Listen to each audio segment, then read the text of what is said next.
गणानाम् आलयं करुणालयं नमामि भगवत्पादशङ्करं लोकशङ्करं शङ्करं शङ्कराचार्यं केशवं बादरायणं सूत्रभाष्यकृतौ वन्दे भगवन्तौ पुनः पुनः. जय गुरुदेव, जय श्रीराम.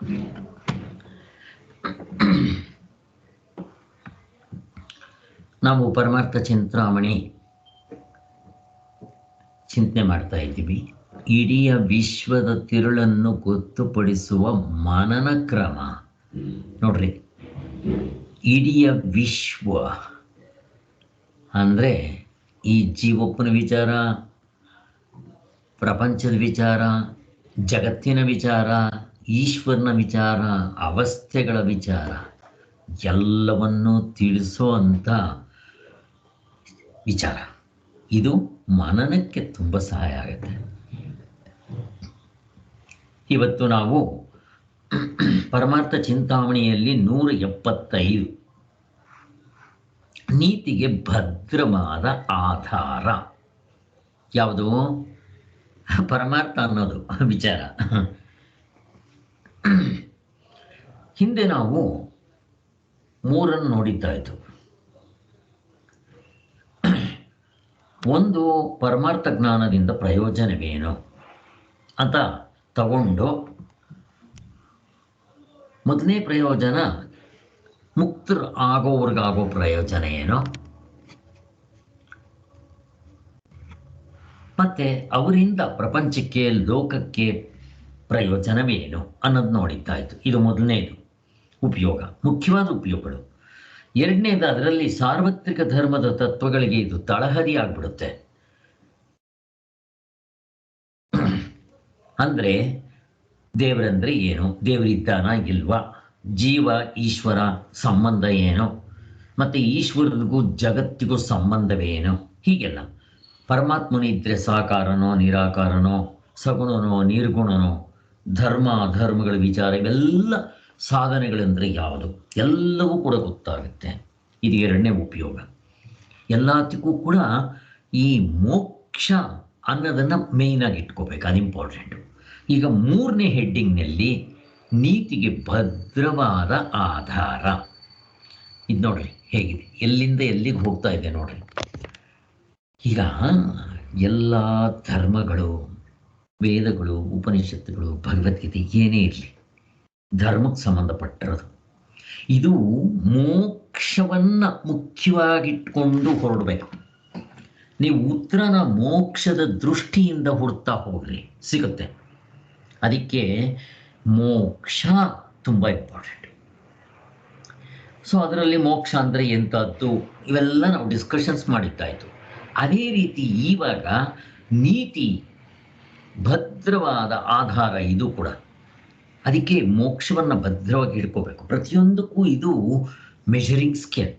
ನಾವು ಈ ಒಂದು ಬೆಂಗಳೂರು 3000 ಅಡಿ ಮೈಲ್ಗಳಿದೆ, ಊಟಿ ಸಮುದ್ರದ ಇದಕ್ಕಿಂತ 22,000 ಎಷ್ಟೋ ಮೇಲಿದೆ, ಇವೆಲ್ಲ ಹೇಳ್ತಾ ಇರ್ತೀವಲ್ಲ. ಹಾಗೆ ಮೋಕ್ಷ ಅನ್ನೋದು ಒಂದು ಮಾಧ್ಯಮಕ್ಕೆ ಸ್ಕೇಲ್ ಥರ ಇಟ್ಕೊಂಡ್ಬಿಟ್ಟು ಪ್ರತಿಯೊಂದಕ್ಕೂ ಅದು ಉಪಯೋಗ ಆಗುತ್ತೆ. ಹೇಗೆ ಉಪಯೋಗಿಸ್ಕೊತೀವಿ ಇಲ್ಲಿ ನೀತಿಗೆ ಅನ್ನೋದು. ನಾನು ನೀತಿ ವಿಚಾರ ಬಂದಿದ ತಕ್ಷಣ ಬರೀ ನೀತಿಗೆ ಮಾತ್ರ ಅಲ್ಲ, ನ್ಯಾಯ ನೀತಿಗೆ ಮಾತ್ರ ಭದ್ರವಾದ ಆಧಾರ ಅಲ್ಲ, ಮತ್ತು ಎಲ್ಲಿಂದ ಬರುತ್ತದೋ ನೋಡ್ರಿ. ನಾನು ಸ್ಟೆಪ್ಸ್ ಹೇಳಿರ್ತೀನಿ, ನಿಮಗೆ ಗೊತ್ತಿದೆ, ಹಿಂದೆ ಹೇಳಿದ್ದೀವಿ. ಮೊದಲನೇದು ಸ್ವೇಚ್ಛಾ ಪ್ರವೃತ್ತಿ, ಮೋಸ, ವಂಚನೆ, ಕಪಟ, ಸುಳ್ಳು, ಹಿಂಸೆ, ದರೋಡೆ, ಕಳ್ಳತನ, ಎಲ್ಲ ಕೊಲೆ, ಇವೆಲ್ಲ ಸೇರ್ಕೊಳ್ಳೋದು. ಇದು ಸ್ವೇಚ್ಛಾ ಪ್ರವೃತ್ತಿ. ನಾನು ತುಂಬ ಕೆಳಗೆ ಮಟ್ಟದ್ದು ಹೇಳಿಬಿಟ್ಟಿದ್ದೀನಿ. ಅದಾದ ಮೇಲೆ ಕೆಲವರು ಸ್ವೇಚ್ಛಾ ಪ್ರವೃತ್ತಿ ಅಂತಂದರೆ ನನಗೆ ಇಷ್ಟ ಬಂದಂಗೆ ಜೀವನ ಮಾಡ್ತೀನಿ, 3 ದಿವಸ ಆದರೂ ಸ್ನಾನ ಮಾಡಲ್ಲ, ಹಲ್ಲು ಉಜ್ಜೋದಿಲ್ಲ, ಹಾಗೆ ಊಟ ಮಾಡುತ್ತೆ, ನಾನು ಯಾರ ಜೊತೆಲಿ ಬೇಕಾದರೂ ಹೋಗ್ತೀನಿ, ಕುಡಿತೀನಿ, ಇಸ್ಪೆಟ್ಟಾಡ್ತೀನಿ, ಏನು ಬೇಕಾದರೂ ಆಡ್ತೀನಿ. ಇದೊಂಥರ ಸ್ವೇಚ್ಛಾ ಪ್ರವೃತ್ತಿ. ಬೇರೆಯವ್ರಿಗೇನು ತೊಂದರೆ ಕೊಡಲ್ಲ, ಅವ್ರಿಗೆ ಫ್ರೀಡಮ್ ಬಿಟ್ಬಿಡ್ಬೇಕಂತೆ. ಇದೊಂಥರ ಸ್ವೇಚ್ಛಾ ಪ್ರವೃತ್ತಿ. ಅದು ತುಂಬ ಕೆಳಗಿನ ಮಟ್ಟದ್ದು. ಅದಕ್ಕಿಂತ ಇದು ಸ್ವಲ್ಪ ಬೆಟ್ರು. ಆದರೆ ಕಳ್ತನ ಇರಲ್ಲ ಇಲ್ಲಿ, ಆದರೆ ಇವ್ರಿಗೆ ಫ್ರೀಡಮ್ ಕೊಡಬೇಕಂತೆ. ಈಗಿನ ಜನ್ರೇಷನ್ ಮಕ್ಕಳು ಆಮೇಲೆ ವೆಸ್ಟರ್ನ್ ಮಕ್ಕಳು ಇದನ್ನು ಕೇಳ್ತಾರೆ, ನಮಗೆ ಫ್ರೀಡಮ್ ಕೊಡಿ, ನಾವು ಹೆಂಗೆ ಬೇಕಾದರೂ ಬಾಳಬೇಕು, ಬಿಟ್ಬಿಡಿ ನಮ್ಮನ್ನು, ನಮಗೆ ಹಂಗೆ ಮಾಡು ಹೀಗೆ ಮಾಡು ಅಡಚಣೆಗಳು ಹೇಳಬಾರ್ದು, ನೀವು ನಮಗೆ ರೂಲ್ಸ್ ಆ್ಯಂಡ್ ರೆಗ್ಯುಲೇಷನ್ಸ್ ಹೇಳಬಾರ್ದು ಅಂತ ಹೇಳೋರು ಇವರು. ಈಗ ನೆಕ್ಸ್ಟ್ ಅದಕ್ಕಿಂತ ಇನ್ನು ಸ್ವಲ್ಪ ಮೇಲಕ್ಕೆ ಹೋದರೆ ನ್ಯಾಯ ನೀತಿ. ಇಲ್ಲಿ ಬಂತು ನೋಡ್ರಿ ನೀತಿ. ನಾವು ಹೆಚ್ಚು ಕಡಿಮೆ ನಡ್ಕೊಂಡ್ರೆ ನಮ್ಮನ್ನು ತಂದೆ ತಾಯಿಗಳು ಕೇಳ್ತಾರೆ, ಸ್ಕೂಲ್ನಲ್ಲಿ ಟೀಚರ್ ಕೇಳ್ತಾರೆ, ಹೊರಗಡೆ ಜನಗಳು ಕೇಳ್ತಾರೆ. ಕಳ್ತನ ಮಾಡಿದ್ರೆ ಸುಮ್ಮನೆ ಇರ್ತಾರೇನೋ, ಹಿಂಸೆ ಮಾಡಿದ್ರೆ ಸುಮ್ಮನೆ ಇರ್ತಾರೇನೋ, ಪೊಲೀಸ್ನವ್ರು ಕೇಳ್ತಾರೆ, ಕೋರ್ಟ್ನವ್ರು ಕೇಳ್ತಾರೆ, ಲಾಯರ್ಗಳು ಕೇಳ್ತಾರೆ. ಆದ್ದರಿಂದ ನ್ಯಾಯ ನೀತಿ, ಅಟ್ಲೀಸ್ಟ್ ಪೊಲೀಸ್ನವ್ರಿಗೆ ಹೆದರ್ಕೊಂಡು ಗೌರ್ಮೆಂಟ್ ರೂಲ್ಸ್ ಆ್ಯಂಡ್ ರೆಗ್ಯುಲೇಷನ್ ಶಿಕ್ಷೆ ಕೊಡ್ತಾರೆ ಅಂತ ಹೆದರ್ಕೊಂಡು ಬಾಳೋದು ಬೆಟ್ರು. ನೀತಿ ಧರ್ಮ ಅನ್ನೋದು ಹೇಳಬೇಕು ಅಂತಂದರೆ ಮಹಾಭಾರತದಲ್ಲಿ ಈ ಕೌರವರು ಈ ನೀತಿ ಧರ್ಮ ನ್ಯಾಯ ನೀತಿನೂ ಹಿಡ್ಕೊಂಡ್ಲಿಲ್ಲ. ಅವರು ಸ್ವಲ್ಪ ಕೆಳಗೆ ಮಟ್ಟಕ್ಕೆ ಹೋಗ್ಬಿಟ್ರು ಅವರು. ಅದು ಬಂದಿತ್ತು ರಾಮಾಯಣ. ಕೊನೆಗೆ ನೀತಿ ಆದ ಮೇಲೆ ನೆಕ್ಸ್ಟ್ ಏನು, ಅದಕ್ಕಿಂತ ಒಂದು ಮೆಟ್ಲ ಮೇಲೆ ಅದೇನು, ಧರ್ಮ. ಈ ಸ್ವೇಚ್ಛಾ ಪ್ರವೃತ್ತಿ ಇವೆಲ್ಲ ಅಧರ್ಮಕ್ಕೆ ಹೋಗ್ಬಿಡುತ್ತೆ.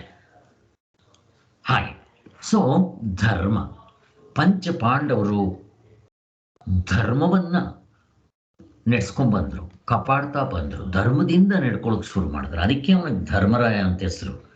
ಈ ಕೌರವರು ನೀತಿಗಿಂತ ಒಂದು ಮೆಟ್ಲು ಕೆಳಕ್ಕೆ ಹೋಗ್ಬಿಟ್ರು, ಅವರಲ್ಲಿ ನ್ಯಾಯ ನೀತಿ ಇಲ್ಲ. ಹಾಗೆ ಸೊ ಈ ನ್ಯಾಯ ನೀತಿನಲ್ಲಿ ಒಂದಿದೆ, ಟಿಟ್ ಫಾರ್ ಟ್ಯಾಟ್. ಅವನು ಒಂದು ಕಣ್ಣು ಉದುರಿಸ್ದ, ನೀನೊಂದು ಕಣ್ಣು ಉದುರಿಸ್ಬಿಡು. ಅವನು ಕಳ್ತನ ಮಾಡ್ದ, ಕೈ ಕಟ್ ಮಾಡೋ. ಅವನು ಬೇರೆಯವನು ಕೊಂದ, ನೀನು ಅವನು ಶಿರಶ್ಛೇದನೆ ಅಂದರೆ ನೇಣಾಕ್ಬಿಡುವ. ಇದು ಕರೆಕ್ಟ್ ಆಗಿದೆ, ಟಿಟ್ ಫಾರ್ ಟ್ಯಾಟ್ ಅಂತ. ನೆಕ್ಸ್ಟ್ ಸ್ಟೆಪ್ ಧರ್ಮ. ಅವರು ತೊಂದರೆ ಮಾಡಿದ್ರು ಕ್ಷಮಿಸು. ಧರ್ಮ ಅಂದರೆ ಇದು ಧರ್ಮ. ಧರ್ಮರಾಯ ಪಂಚಪಾಂಡವರು ಕ್ಷಮಿಸ್ತಾ ಬಂದರು, ಅದು ಗೊತ್ತಿದೆ ನಮಗೆ. ನೆಕ್ಸ್ಟ್ ಸ್ಟೆಪ್ಪು ನಿತ್ಯ ಕರ್ಮಗಳು ಅಂತ. ನಿತ್ಯ ಕರ್ಮಗಳು ಯಾವುದು ಬೇಕಾದಷ್ಟಿದೆ. ಪೂಜೆ ಪುನಸ್ಕಾರಗಳು, ಜಪ ತಪ ವ್ರತ ನಿಯಮಗಳು, ಇವೆಲ್ಲ ನಿತ್ಯ ಕರ್ಮಗಳೇ. ರಾತ್ರಿ ಹೊತ್ತು ಸಾಯಂಕಾಲ ದೀಪ ಹಚ್ಚೋದು, ಪಂಚಪತಿವ್ರತ ನೆನೆಸ್ಕೊಳ್ಳೋದು, ಸಂಧ್ಯಾ ವಂದನೆ ಮಾಡೋದು, ಇವೆಲ್ಲನೂ ದಾನ ಧರ್ಮಗಳು, ಮನೆಗೆ ಬಂದ ಅತಿಥಿ ಸತ್ಕಾರ, ಇವೆಲ್ಲ ನಿತ್ಯ ಕರ್ಮಗಳು. ಮಾಡ್ತಾ ಹೋಗೋದು, ಇವು ಮಾಡಬೇಕು ಅನ್ನೋದು. ಸೊ ನಿತ್ಯ ಕರ್ಮಗಳು ಸರಿ. ಅದಕ್ಕಿಂತ ಹಿಂದೆ ಕಾಮ್ಯ ಕರ್ಮ. ಕಾಮ್ಯ ಕರ್ಮ ನನಗೇನೋ ಬೇಕು, ಅದಕ್ಕೆ ನಾನು ದೇವರನ್ನ ಮೊರೆ ಹೋಗ್ತೀನಿ.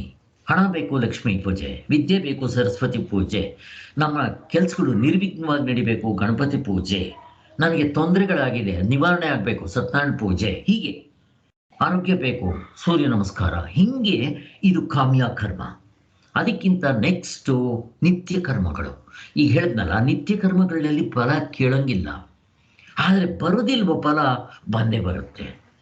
ನಿತ್ಯ ಕರ್ಮಗಳಲ್ಲಿ ಏನಾಗುತ್ತೆ, ಫಲ ಇಲ್ಲ, ಹೇಳಿಲ್ಲ ಶಾಸ್ತ್ರದಲ್ಲಿ, ಆದರೆ ನಮಗೆ ಬರುತ್ತೋ ಇಲ್ವೋ ಫಲ. ಏನು ಫಲ ಬರುತ್ತೆ? ಪ್ರಶ್ನೆ, ಉತ್ತರ ಕೊಡಬೇಕು.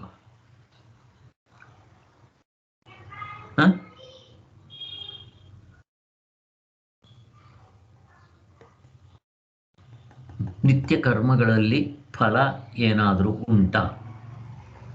ಮಾಡದೇ ಇದ್ರೆ ಪ್ರತ್ಯವಾಯು ದೋಷ ಬರುತ್ತೆ ಅಂತ ಹೇಳ್ತಾರೆ.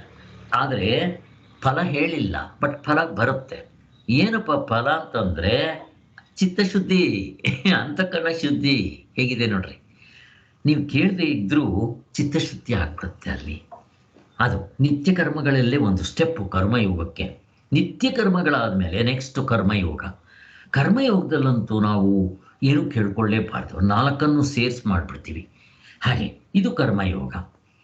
ಸೊ ಕರ್ಮಯೋಗ ಆದಮೇಲೆ ನೆಕ್ಸ್ಟ್ ನಮ್ಮನ್ನು ಅಂತಃಕರಣ ಶುದ್ಧಿ, ಚಿತ್ತಶುದ್ಧಿ ಇವೆಲ್ಲ ಆಗ್ಬಿಟ್ಟು ನಮಗೆ ಅಂತರ್ಮುಖತ್ವ, ನಮ್ಮದು ಬಾಹ್ಯ ಪ್ರಜ್ಞೆ ಇರುತ್ತೆ. ಹೊರಗಡೆ ಹೋಗೋದು, ಹೊರಗಡೆ ವಿಚಾರ ಮಾಡೋದು, ಮೂರೊತ್ತು ಹೊರಗಡೆ ಇರೋದು, ಅದು ತಪ್ಪಿಸಿ ಒಳಗೆ ತಿರುಗಿಸುತ್ತೆ ನಮ್ಮ ಮನಸ್ಸನ್ನ. ನಮ್ಮ ಮನಸ್ಸು ಸೂಕ್ಷ್ಮವಾದ ತತ್ವಗಳನ್ನ ತಿಳ್ಕೊಳ್ಳೋದಕ್ಕೆ ಸಹಾಯ ಆಗುತ್ತೆ, ಅಂತರ್ಮುಖತ್ವ ಬರುತ್ತೆ ಅಂತಾರೆ. ಹೀಗೆ ಆಮೇಲೆ ಶ್ರವಣ ಮನನ ಧ್ಯಾನ ಇಲ್ಲಿ ಸಹಾಯ ಆಗುತ್ತೆ ಅಂತ ಹೇಳಿರೋದು ನಮಗೆ ಗೊತ್ತಿದೆ.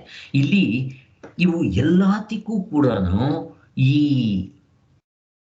ಮೋಕ್ಷ ಅಂತ ಅನ್ನೋದನ್ನ ಮೈನ್ ಸ್ಕೇಲ್ ಇಟ್ಕೊಂಡು ಗುರಿ ಇಟ್ಕೊಂಡು ಇವುಗಳಿಗೆಲ್ಲ ಬೆನಿಫಿಟ್ ಆಗ್ತಾ ಬರುತ್ತೆ. ನಾವು ಆ ಗುರಿ ಇಟ್ಕೋಬೇಕು.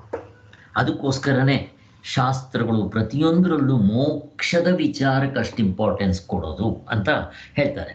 ಈಗ ನೋಡ್ರಿ, ಎಷ್ಟೊಂದು ಸಾರಿ ನಾನು ಹೇಳಿದ್ದೀನಿ ಇದನ್ನ. ಸತ್ಯ ಹರಿಶ್ಚಂದ್ರ ಯಾಕೆ ಸುಳ್ಳು ಹೇಳಲಿಲ್ಲ? ಒಂದು ಸುಳ್ಳು ಹೇಳ್ಬಿಟ್ಟಿದ್ರೆ ಸಾಕಾಗ್ತಾ ಇತ್ತು. ಅವನ ರಾಜ್ಯ ಮತ್ತೆ ಅವನ ಹೆಂಡತಿ ಕೆಲಸ ಮಾಡೋದು ತಪ್ಪಿಸ್ತಾ ಇದ್ದ, ಅವನ ಮಗ ಸತ್ತೋಗಿದ್ದನ್ನು ಬದುಕಿಸ್ತಾ ಇದ್ದ ಯಾರು ವಿಶ್ವಾಮಿತ್ರ, ಮತ್ತೆ ಅವನ ಹಿಂದೆ ರಾಜ್ಯ ಕಳ್ಕೊಂಡಿದ್ದೆಲ್ಲ ಅವನು ಕೊಟ್ಬಿಡ್ತಾ ಇದ್ದ. ಇಷ್ಟು ಕೆಲಸ ಮಾಡ್ಬಿಡ್ತಾ ಇತ್ತು. ಬಟ್ ಆದರೂ ಸತ್ಯ ಹರಿಶ್ಚಂದ್ರ ಒಪ್ಪೋದಿಲ್ಲ. ಕೊನೆಗೆ ಅವನ ಹೆಂಡತಿನ ಕೂಡ ತಲೆ ತೆಗೆಯೋದಕ್ಕೂ ಸಿದ್ಧನಾಗ್ಬಿಡ್ತಾನೆ. ಹೀಗೆಲ್ಲ ಕಥೆ ಹಿಂದೆ ಹೇಳಿದ್ದೆ ನಾನು, ಜ್ಞಾಪಕ ಮಾಡ್ಕೊಳ್ರಿ. ಆದ್ರಿಂದ ಈ ರೀತಿ ಯಾಕೆ ನಮ್ಮಲ್ಲಿ ಈ ಲೌಕಿಕಕ್ಕೆ ಅಷ್ಟು ಇಂಪಾರ್ಟೆನ್ಸ್ ಕೊಡದೆ ಪಾರಮಾರ್ಥಿಕ ಇಂಪಾರ್ಟೆನ್ಸ್ ಕೊಟ್ಕೊಂಡು ಈಗಿನ ಸುಖ ಬೇಡ, ನನಗೆ ಈಗ ಕಷ್ಟಪಟ್ಟರೂ ಪರವಾಗಿಲ್ಲ, ಧರ್ಮವನ್ನು ಬಿಡಬಾರ್ದು, ನ್ಯಾಯವನ್ನು ಬಿಡಬಾರ್ದು ಅಂತ ಹೇಳಿ ಮೋಕ್ಷವನ್ನೇ ಪಡ್ಕೋಬೇಕು ಅಂತ ನಮ್ಮ ಶಾಸ್ತ್ರಗಳ ಒಂದು ಪದ್ಧತಿ.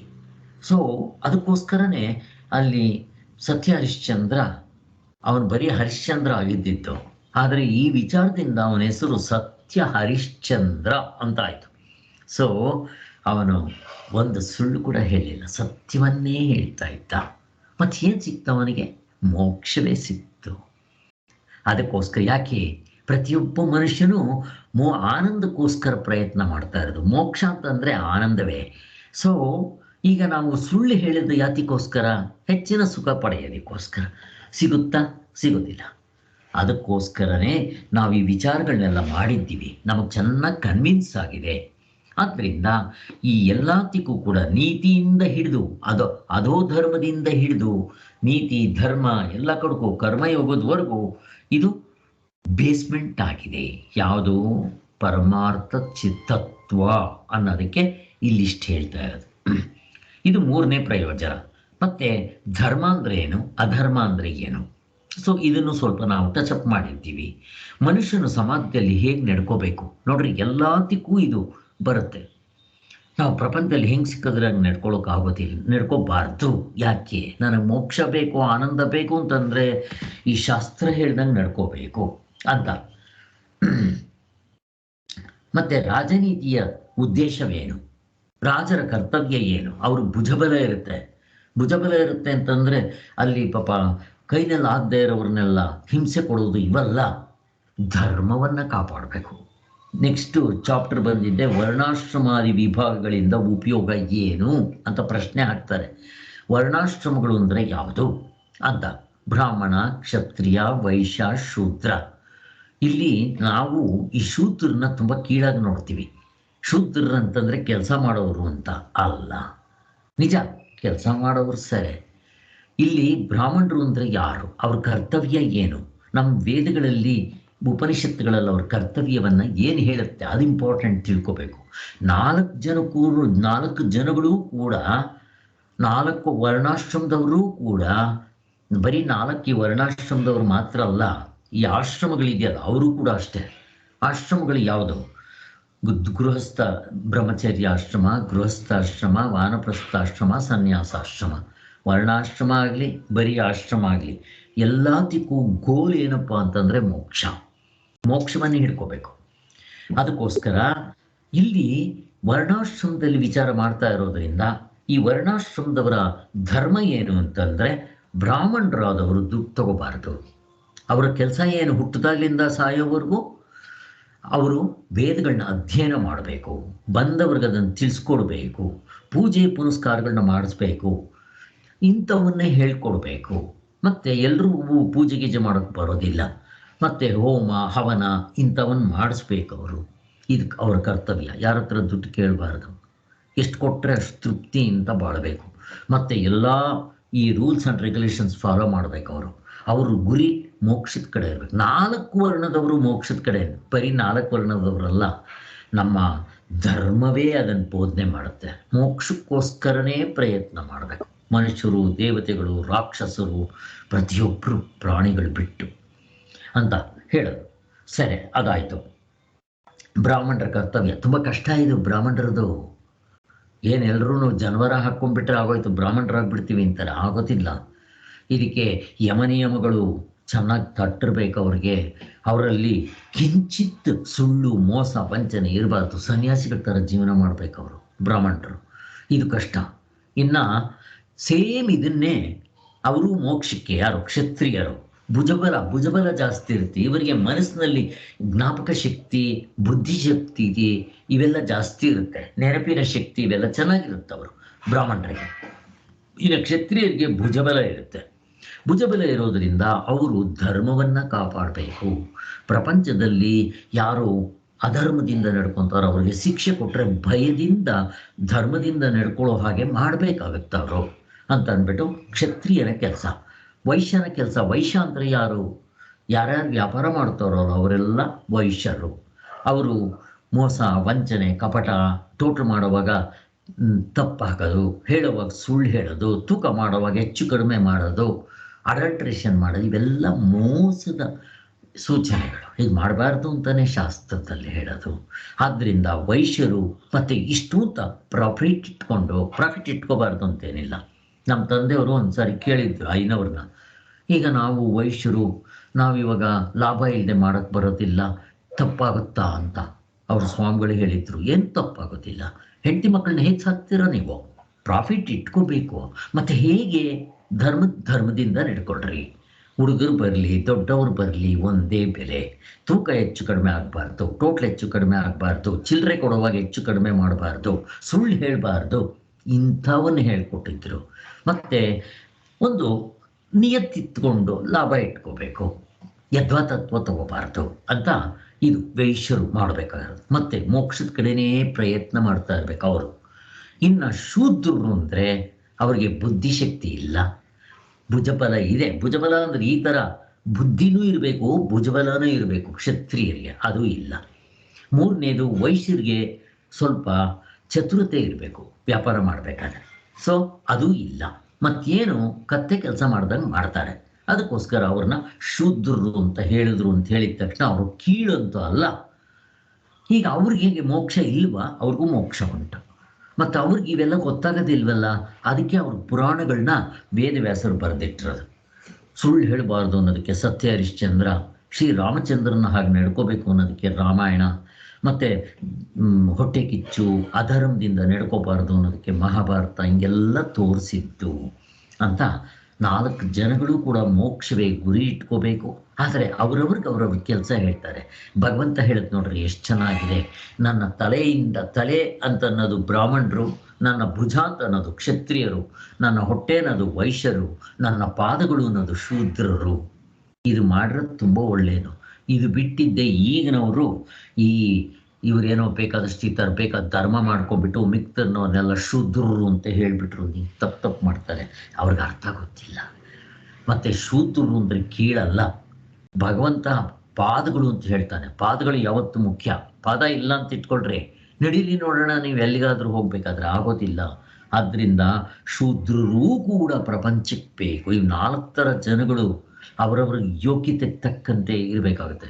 ಮತ್ತು ಅವರವ್ರ ಹೊಟ್ಟೆಯಲ್ಲಿ ಹುಟ್ಟಿರೋದ್ರಿಂದ ಇವರು ಬ್ರಾಹ್ಮಣರು, ಇವರು ಕ್ಷತ್ರಿಯರು, ಇವರು ವೈಶ್ಯರು ಒಂದು ಅರ್ಥದಲ್ಲಿ ಸರಿಯೇ. ಆದರೆ ನಿಜವಾದ ಅರ್ಥದಲ್ಲಿ ಗುಣದಿಂದ ವರ್ಣಾಶ್ರಮವನ್ನು ಡಿಸೈಡ್ ಮಾಡಬೇಕು. ಇವಾಗ ಫಾರ್ ಎಕ್ಸಾಂಪಲ್ ಒಬ್ಬ ಶೂದ್ರರ ಹೊಟ್ಟೆಯಲ್ಲಿ ಹುಟ್ಟಿರ್ತಾನೆ ಅಂತ ಇಟ್ಕೊಳ್ರಿ, ಅವನು 3 ಹೊತ್ತು ದೇವ್ರ ಚಿಂತನೆ ಮಾಡೋದು, ಭಜನೆ ಮಾಡೋದು, ಅವನು ಇಂಥ ಪುಣ್ಯ ಕಾರ್ಯಗಳನ್ನ ಮಾಡೋದು, ಇಂಥವು ಮಾಡ್ತಾ ಇದ್ದರೆ ಅವನ ಶೂದ್ರ ಅಂತ ಕರಿತೀರಾ? ಅವನ್ನ ಬ್ರಾಹ್ಮಣ ಅಂತ ಕರಿಬೇಕು.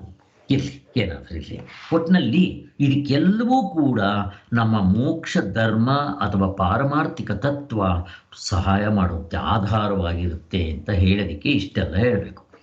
ಇದೇ ಮುಂತಾದ ನೀತಿಯ ವಿಚಾರಕ್ಕೆ ಸೇರತಕ್ಕ ಪ್ರಶ್ನೆಗಳಾಗಿರ್ತವೆ. ಇದಕ್ಕೆ ಉತ್ತರವನ್ನು ಹೇಳೋದಕ್ಕೆ ಪರಮಾರ್ಥ ಜ್ಞಾನಕ್ಕೆ ಅನುಗುಣವಾದದ್ದು ಸತ್ಕರ್ಮ. ನೋಡ್ರಿ, ನಾವು ಮೋಕ್ಷಕ್ಕೋಸ್ಕರ ಏನೇನು ಪ್ರಯತ್ನ ಮಾಡ್ತೀವೋ ಅದೆಲ್ಲ ಸತ್ಕರ್ಮ, ಧರ್ಮದಿಂದ ನಡ್ಕೋಬೇಕು. ಧರ್ಮ ಅದಕ್ಕೆ ಬೇಕಾಗಿರುವಂಥ ಸ್ವಲ್ಪ ಸಂಕಲ್ಪ ಉಂಟಾಗುತ್ತೆ, ನಾನು ಹೀಗೆ ಮಾಡಬೇಕು ಅನ್ನೋದು.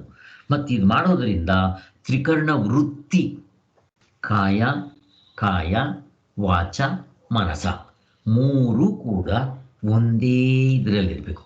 ಇದಕ್ಕೆ ಆರ್ಜವ ಅಂತಾರೆ. ನಾನು ಏನು ಯೋಚನೆ ಮಾಡ್ತೀನೋ ಅದನ್ನೇ ಮಾತಾಡಬೇಕು, ಏನು ಮಾತಾಡ್ತೀನೋ ಹಾಗೇ ನಡ್ಕೋಬೇಕು. ಸೊ ಇದು 3 in 1 ಅಥವಾ 1 in 3 ಅಂತ ಹೇಳ್ಬೋದು. ಒಂದರಲ್ಲೇ ಮೂರು ಇರುತ್ತೆ ಅಂತ. ಒಂದೇ ಥರ ಈ ಪೊಲಿಟಿಕಲ್ ಲೀಡರ್ಸ್ ಆಗಲ್ಲ. ತಲೆ ಒಳಗೆ ಯೋಚನೆ ಮಾಡೋದು ಕೆಟ್ಟ ಕೆಲಸ, ಎಲ್ಲ ಮೋಸ ಮಾಡಬೇಕು, ದೇಶದ ದುಡ್ಡನ್ನ ಲೂಟಿ ಹೊಡಿಬೇಕು ಅಂತ ಯೋಚನೆ ಮಾಡೋದು. ಮಾತಾಡೋದು ಮಾತ್ರ ಬೆಣ್ಣೆ ಮಾತು, ಕೂದಲನ್ನ ಬೆಣ್ಣೆಲಿ ತೆಗ್ದಂಗೆ ಮಾತಾಡ್ತಾರೆ. ಮಾಡೋ ಕೆಲಸ ಅನಾಚಾರ, ಕಂತ್ರಿ ಕೆಲಸ, ಹಿಂಗೆ ಮಾಡ್ತಾರೆ. ಸೊ ಇದು ಆರ್ಜವ ಆಗತ್ತಾ? ಆಗೋದಿಲ್ಲ. ಅದಕ್ಕೋಸ್ಕರ ಹೀಗೆ ನಾವು ತ್ರಿಕರಣ ಶುದ್ಧಿಯಾಗಿರಬೇಕು. ಮೋಕ್ಷ ಬೇಕು, ದೇವರು ಬೇಕು ಅಂತಂದರೆ ಸಂಕಲ್ಪ ಉಂಟಾಗ ತ್ರಿಕರಣ ವೃತ್ತಿಯೇ ನೀತಿಯು ಆಮೇಲೆ ಅನ್ನೋ ಸಾಮಾನ್ಯ ತತ್ವವನ್ನು ಮೂಲ ಸೂತ್ರವಾಗಿ ಹೇಳಿದ್ದಾರೆ. ಈಗ ಎಲ್ಲದಕ್ಕೂ ನಾನೆಂಬ ಸ್ವಾರ್ಥವೇ ನೀತಿಗೆಲ್ಲ ವೈರಿ. ಈ ವ್ಯವಹಾರದಲ್ಲಿ ನಾವು ಮಾಡುವಾಗ ನಾನು ನಾನು ನಾನು ಅಂತೀವಲ್ಲ, ಇದು ತುಂಬ ವೈರಿ. ಯಾವುದಕ್ಕೆ? ನೀತಿಗೆ, ಮೋಕ್ಷಕ್ಕೆ, ಪ್ರತಿಯೊಂದಕ್ಕೂ. ಮೇಲಿಂದ ಲೆಕ್ಕ ಹಾಕೊಂಬಂದ್ರೆ ಮೋಕ್ಷದಿಂದ ಕೆಳಗಿನ ಮೆಟ್ಟಲವರೆಗೂ ಇದೇ ತುಂಬ ಕಷ್ಟ. ಇದನ್ನು ನಾವು ಗೆದ್ಕೋಬೇಕು. ಆದ್ದರಿಂದ ಅದನ್ನು ಮೆಟ್ಟಿ ನಡಿಬೇಕು. ವೇದಾಂತದಲ್ಲಿ ಹೇಳಿದು, ನಾನು ಹೋದರೆ ಹೋದೇನು ಮೋಕ್ಷ ಆಗುತ್ತೆ ಅನ್ನೋ ಅರ್ಥ.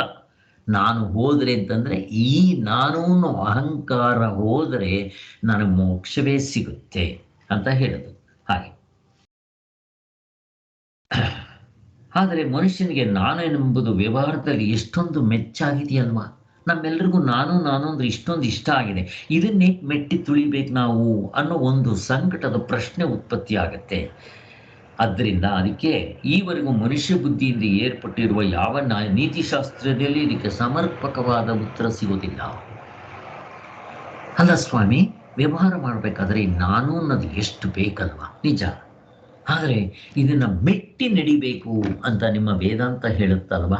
ಹೇಗೆ ಸರಿ ಅಂತ? ಶಾಶ್ವತವಾಗಿರೋ ಆನಂದ ಬೇಕ್ತಾನೆ. ಈ ನಾನು ಬಿಟ್ಬಿಡು, ನಾನು ನಿಜವಾದ ತತ್ವ ಅಲ್ಲ, ಇದರ ಹಿಂತಡಿಕೆ ಇದೆ ನಿಜವಾದ ತತ್ವ ಅಂತ ಹೇಳೋದು. ಆದ್ದರಿಂದ ಈ ನಾನು ಅನ್ನನ್ನು ಟ್ರಿಮ್ ಮಾಡಬೇಕು, ನಾನು ಹೇಳ್ದಂಗೆ ಕೇಳಬೇಕಿದು ಅಂತ ಹೇಳೋದು. ಆದರೆ ಯಾವ ಶಾಸ್ತ್ರದಲ್ಲೂ ಇದಕ್ಕೆ ಉತ್ತರ ಕೊಡೋಕೆ ಬರೋದಿಲ್ಲ, ಎಕ್ಸೆಪ್ಟ್ ನಮ್ಮ ವೇದಾಂತ ಶಾಸ್ತ್ರ. ಮತ್ತು ಅದರಲ್ಲಿ ಮೋಕ್ಷವನ್ನು ತೋರಿಸೋದ್ರಿಂದ ನಾವು ನಾನು ಅನ್ನೋದನ್ನು ಮೆಟ್ಟಿ ನಡಿಬೇಕು ಅಂತ ಅನ್ನೋದಕ್ಕೆ ಉತ್ತರ ಸಿಗುತ್ತಿಲ್ಲಿ. ವೇದಾಂತ ದರ್ಶನದ ರೀತಿಯಲ್ಲಿ ಇದಕ್ಕೆ ಉತ್ತಮವಾದ ಉಪಪತ್ತಿ ಅಂದರೆ ಇದಕ್ಕೆ ತರ್ಕಗಳು ದೊರಕುತ್ತದೆ. ಹೇಗೆ ಅಂದರೆ ನಾನೆಂಬುದೇ ನಿಜವಾಗಿ ನಮಗೆ ಎಲ್ಲದಕ್ಕಿಂತ ಹೆಚ್ಚು ಬೇಕಾಗಿರುತ್ತೆ. ಆದರೆ ನಾನು ಎಂಬುದು ಪರಮಾರ್ಥವಲ್ಲ, ನಿಜ ಅಲ್ಲ, ಇದು ಡೂಪ್ಲಿಕೇಟ್. ಹಾಗಾದರೆ ಇದರ ಹಿಂತಡಿಕೆ ಇರುವಂಥದ್ದೇ ಸಚ್ಚಿದಾನಂದ ಸ್ವರೂಪ ಆದ ನಮ್ಮ ಆತ್ಮನು. ಅದೇ ಪರಮಾರ್ಥ ಸ್ವರೂಪ, ಅದೇ ನನ್ನ ನಿಜವಾದ ಸ್ವರೂಪ. ಆ ತತ್ವದಲ್ಲಿ ನಾನು ನಿಂತರೆ ನಾನು ಹುಟ್ಟು ಸಾವುಗಳಿಂದ ತಪ್ಪಿಸ್ಕೋಬೋದು, ಹೆಚ್ಚಿನ ಆನಂದವನ್ನು ಪಡಿಬೋದು ಅನ್ನೋದನ್ನು ನಾವು ಕಟ್ಟಿಕೊಂಡಿದ್ದೀವಿ. ಆದ್ದರಿಂದ ಈ ನಾನು ವ್ಯವಹಾರ ಮಾಡುವಾಗ ಆಭಾಸ,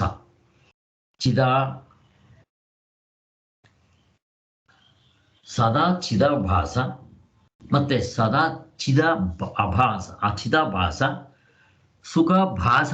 ಭಾಸ ಅಂತಂದರೆ ರಿಫ್ಲೆಕ್ಷನ್, ಇರುವು ಪರಮಾರ್ಥದ ನಿಜವಾದ ತತ್ವ, ಇರುವು ಅರಿವು ಆನಂದ. ಆದರೆ ಇದ್ರದ್ದು ಏನಪ್ಪ ಅಂತಂದರೆ ಇದ್ರದ್ದು ಆಭಾಸ. ಕನ್ನಡಿಯಲ್ಲಿ ಪ್ರತಿಬಿಂಬ ತೋರುತ್ತೆ, ಪ್ರತಿಬಿಂಬ ಅಷ್ಟೇ. ಈ ಎಚ್ಚರದಲ್ಲಿ ನಾವು ಮಾಡೋ ವ್ಯವಹಾರದಲ್ಲಿ ನಾನುನಲ್ಲಿ ಇವೆಲ್ಲ ಪ್ರತಿಬಿಂಬಗಳು ನಮಗೆ ಮುಖ್ಯ ಅಲ್ಲ, ನಿಜವಾದ ಒರಿಜಿನಲ್ ಮುಖ್ಯ. ಕನ್ನಡಿಯಲ್ಲಿರೋ ಚಿತ್ರ ಫಿಗರ್ ತೊಗೊಂಡು ಏನು ಮಾಡ್ತೀರಾ? ಆದ್ದರಿಂದ ಹಾಗೆ ಈ ನಾನು ಅನ್ನೋದಕ್ಕೆ ಇವಕ್ಕೆಲ್ಲ ಚಿದಾಭಾಸ, ಸುಖಾಭಾಸ, ಆಭಾಸ ಅಂತ ಹೇಳ್ತಾರೆ. ಹಾಗಿರೋದ್ರಿಂದ ಅಹಂಕಾರವೇ ವ್ಯವಹಾರದಲ್ಲಿ ನಾನು ಅಂತ ಪ್ರಸಿದ್ಧವಾಗಿರುತ್ತೆ. ಈ ಅಹಂಕಾರವನ್ನು ತಗ್ಗಿಸಿದರೆ, ಈ ಅಹಂಕಾರ ಇಲ್ಲದಂಗೆ ಮಾಡಿಕೊಂಡ್ರೆ ಇದರ ಹಿನ್ನೆಲೆಯಾಗಿರೋದೇ ನಮ್ಮ ನಿಜವಾದ ಸಚ್ಚಿದಾನಂದ ಸ್ವರೂಪ. ಅದು ಆನಂದ ಸ್ವರೂಪ, ಆತ್ಮತತ್ವ ಅದು ವ್ಯಕ್ತವಾಗುತ್ತೆ. ನಮಗೆ ನಿಜವಾದ ನಮ್ಮ ಸ್ವರೂಪ ನಮ್ಮ ಅನುಭವಕ್ಕೆ ಬರುತ್ತೆ. ಅದೇ ನಮ್ಮ ಸರ್ವ ವ್ಯವಹಾರದ ಪರಮದ ಉಪದೇಶ. ನಮ್ಮ ಉದ್ದೇಶವೂ ಅದೇ. ಆದ್ದರಿಂದ ಅದಕ್ಕೆ ಅನುಗುಣವಾದ ನೀತಿಯನ್ನು ಅನುಸರಿಸಬೇಕು ಅಂತ ಹೇಳೋದು ವೇದಾಂತ ಶಾಸ್ತ್ರ, ನೀತಿಶಾಸ್ತ್ರ. ನೋಡ್ರಿ, ಇಷ್ಟಕ್ಕೆಲ್ಲ ಅದು ಸಪೋರ್ಟ್ ಕೊಡ್ತಾ ಇದೆ. ಇಲ್ಲಿಗೆ ಅದು ಮುಗಿತು. ಈಗ 4ನೇ ಉಪಯೋಗ ಏನಪ್ಪ ಅಂತಂದರೆ 176. ಇನ್ನು ಲೌಕಿಕ ಶಾಸ್ತ್ರಗಳಿಗೆ ಬಂದರೆ ಅದರಿಂದ ಏನು ಉಪಯೋಗ ಸ್ವಾಮಿ? ಅದಕ್ಕೂ ತುಂಬ ಉಪಯೋಗ ಇದೆ. ಯಾವುದು? ಈ ನಮ್ಮ ವೇದಾಂತ ಧರ್ಮ, ಮೋಕ್ಷ ಧರ್ಮ. ವೇದಾಂತ ಅಂದರೆ ಮೋಕ್ಷ ಇಟ್ಕೊಂಡ್ಬಿಡ್ರಿ, ಸಂಶಯನೇ ಇಲ್ಲ ಅದರಲ್ಲಿ. ಹಾಗೆ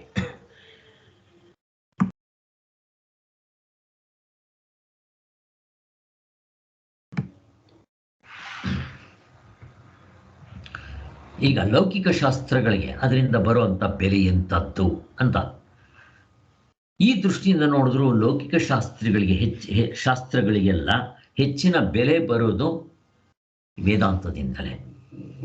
ಈಗ ಜಗತ್ತಿನಲ್ಲಿ ಕಾಣುವಂಥ ವೈಚಿತ್ರವೆಂಬುದೆಲ್ಲವೂ ಈಶ್ವರನ ಮಹಿಮೆಯಿಂದ. ನೀವು ಯಾವುದೇ ಶಾಸ್ತ್ರ ತಗೊಳ್ರಿ, ಲೌಕಿಕ, ವೈದಿಕ, ಪಾರಮಾರ್ಥಿಕ. ಲೌಕಿಕದಲ್ಲಿ ಬೇಕಾದಷ್ಟು ವಿದ್ಯೆಗಳಿದೆ, 64 ವಿದ್ಯೆಗಳಿದೆ. ಸಂಗೀತದ ವಿದ್ಯೆ, ಡಾಕ್ಟರ್ ವಿದ್ಯೆ, ಇಂಜಿನಿಯರಿಂಗ್ ವಿದ್ಯೆ, ಕಂಪ್ಯೂಟರ್ ಇಂಜಿನಿಯರು, ಅದರ ತರಾವರಿ ಅಲ್ವಾ? ಎಲ್ಲವೂ ಕೂಡ ಯಾವುದು? ಪರಮಾತ್ಮನೇ ಆ ರೂಪದಲ್ಲಿ ತೋರ್ಕೊತಾ ಇರೋದು. ಅದೆಲ್ಲ ಜಗತ್ತಿನಲ್ಲಿ ಕಾಣೋ ವೈಚಿತ್ರ ಈಶ್ವರನ ಮಹಿಮೆಯಿಂದ ತೋರ್ತಾ ಇದೆ. ಯಾಕೆ ಅಂತಂದರೆ ಜಗತ್ತನ್ನೋದು ಈಶ್ವರನಿಗಿಂತ ಬೇರೆಯಾಗಿಲ್ಲ, ಒಡವೆಗಳು ಚಿನ್ನಕ್ಕಿಂತ ಬೇರೆಯಾಗಿಲ್ಲ. ಅದು ಆತ್ಮನೇದೇ ಒಂದು ವಿಭೂತಿಯಾಗಿರುತ್ತಂತೆ. ನೋಡ್ರಿ ಎಷ್ಟು ಚೆನ್ನಾಗಿದೆ. ಪರಮಾತ್ಮ ಹೇಳ್ತಾನೆ, ಈ ಪ್ರಪಂಚ ಎಲ್ಲ ನಂದು ಒಂದು ಭಾಗ ವಿಭೂತಿಯಾಗಿ ತೋರ್ತಾ ಇದೆ ಅಂತಾನೆ. ಲೆಕ್ಕ ಹಾಕ್ಕೊಡ್ರಿ, ಪ್ರಪಂಚ ಪೂರ್ತಿ ಅವನೇ ತೋರ್ತಾ ಇರೋದು, ಅವನೇ ತೋರ್ತಾ ಇರೋದು. ಆದ್ದರಿಂದ ಆತನದೇ ಒಂದು ವಿಭೂತಿ ಆಗಿರುತ್ತೆ. ಈ ಜಗತ್ತಿನಲ್ಲಿ ಯಾವುದೊಂದು ವಿಭಾಗದಲ್ಲಿರುವ ವಿಶೇಷಗಳನ್ನು ವಿಸ್ತರಿಸಿ ಹೊಗಳಿದರೂ ಆ ಪರಮೇಶ್ವರನ ಮಹಿಮೆ. ನೀವು ಪ್ರಪಂಚದಲ್ಲಿ ಯಾವುದನ್ನು ಬೇಕಾದರೂ ಹೊಗಳ್ರಿ, ಎಲ್ಲವೂ ಪರಮಾತ್ಮನ ಮಹಿಮೆ. ಪರಮಾತ್ಮನೇ ಹೀಗೆ ತೋರ್ತಾ ಇರೋದು. ಆ ಸೂರ್ಯ ಹುಟ್ಟೋದು ಮುಳುಗೋದು ನೋಡ್ರಿ, ಆಕಾಶದಲ್ಲಿ ಆ ಪಕ್ಷಿಗಳು ಹಾರಾಡೋದು ನೋಡ್ರಿ, ಆ ಪಕ್ಷಿಗಳ ಒಂದು ವೈಖರಿ ನೋಡ್ರಿ, ಅದರ ಶಬ್ದ ನೋಡ್ರಿ. ಎಲ್ಲವೂ ಕೂಡ ಈ ಜಗತ್ತಿನಲ್ಲಿ ಆನಂದವಾಗಿ ತೋರ್ತಾ ಇರುತ್ತೆ. ಆ ಗಿಡ ಮರಗಳು, ಕಾಡು, ಆ ಮಳೆಗಾಲದಲ್ಲಿ ಅದರ ಆನಂದ, ಇವೆಲ್ಲ ಸವಿತಾ ಇದ್ದರೆ ಇದೆಲ್ಲ ಆನಂದ ಅಲ್ವಾ? ಪರಮಾತ್ಮ ಹೀಗೆ ತೋರ್ಕೊತಾ ಇಲ್ವಾ ಅಂತ. ಇವೆಲ್ಲ ಯಾಕೆ ಹೇಳಕ್ಕೆ ಬರ್ತಾ ಇದೆ ಅಂತಂದರೆ ಇವುಗಳಿಗೂ ಕೂಡ ಇವುಗಳಿಗೆ, ಈ ವಿದ್ಯೆಗಳಿಗಿಂತ ಹೆಚ್ಚಿನ ಬೆಲೆ ಮೋಕ್ಷಕ್ಕೆ ಕೊಡಬೇಕು. ಈ ದೃಷ್ಟಿಯಿಂದ ನೋಡಿದ್ರು ಭೌತಿಕ ಶಾಸ್ತ್ರ ಅಂದರೆ ಸೈನ್ಸು, ವಿಜ್ಞಾನ ಶಾಸ್ತ್ರ ಅಧ್ಯಾತ್ಮ ವಿದ್ಯೆಯ ಭಾಗವೇ ಆಗಿರುತ್ತದೆ. ಈಗ ನಿಮ್ಮ ಸೈನ್ಸ್ ತಗೊಳ್ರಿ, ಸೈನ್ಸ್ ನಮ್ಗೆ ಏನಪ್ಪ ಮಾಡಿಕೊಡುತ್ತೆ? ಅದು ಪ್ರಪಂಚದ ವಸ್ತುಗಳು ಒಳಗಡೆ ಅದನ್ನು ಸೂಕ್ಷ್ಮವಾದ ರೂಪದಲ್ಲಿ ಕಂಡುಹಿಡಿದು ನಮ್ಗೆ ಉಪಯೋಗ ತಂದು ಕೊಡ್ತಾ ಇದೆ ಅಷ್ಟೇ.